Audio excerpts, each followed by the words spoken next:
On va parler un peu de démocratie, parce que c'est un peu au cœur aussi de la liste alternative sétoise, les pouvoirs et la prise de pouvoir par les citoyens. Alors, pour les métiers, pour la pêche, on parle de la prud'homie. Est-ce que ça pourrait être dévolu à une nouvelle forme de gestion de ces espaces, notamment par les professionnels? On est dans une situation aujourd'hui où on a eu dans le temps beaucoup plus de capacité à autogérer les milieux, et ce pendant des siècles au travers des prud'homies. On a eu cette chance d'être le lieu expérimental d'un développement d'une nouvelle structure juridique qui était le schéma de mise en valeur de la mer.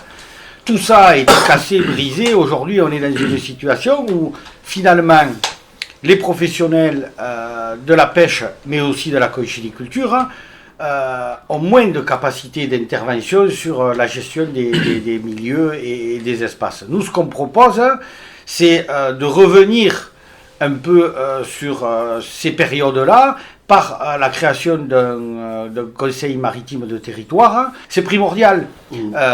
Faire avec ou faire sans, c'est une différence phénoménale.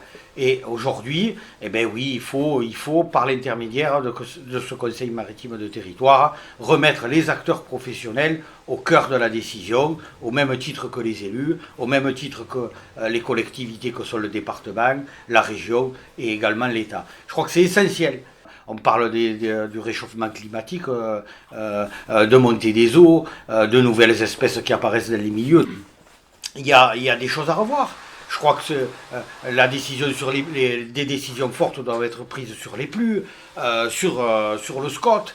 Okay. C'est donc les documents d'urbanisme qui encadrent ça, qui visent normalement aussi un bon état écologique de la lagune, mais qui doivent être renforcés sur le volet participation. Les pêcheurs, les conchyliculteurs, ils sont sur l'eau tous les jours. C'est eux les experts, quoi. Ils ont tous les jours des données, des informations à distribuer. Donc par rapport à cette histoire à la fois d'un observatoire qui permet de mettre en commun la connaissance et à la fois sur les actions à mettre en œuvre, c'est les premiers concernés. C'est les premiers concernés, ça veut pas dire que c'est les seuls, il faut aussi prendre en compte les autres usages de la lagune, les sports nautiques, le simple fait qu'il y ait des habitants autour, mais ça n'empêche pas que voilà, la dimension de production de la lagune, elle est hyper importante.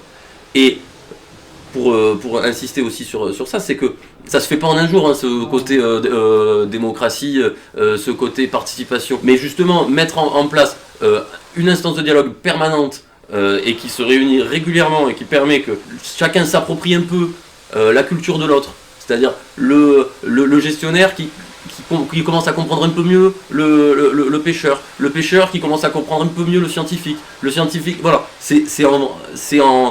dans ce dialogue-là qu'on arrive à faire un espace partagé, quoi. Un brassage de savoir chaud, de savoir froid, comme on peut dire, ici, c'est ça. Très bien. Mais écoutez, c'est bien chaud en tous les cas, notre discussion, et on apprend plein de choses. On va finir de partager ces huîtres, et puis justement, Clément, tu vas nous parler du projet CETA Maritima. Avec plaisir.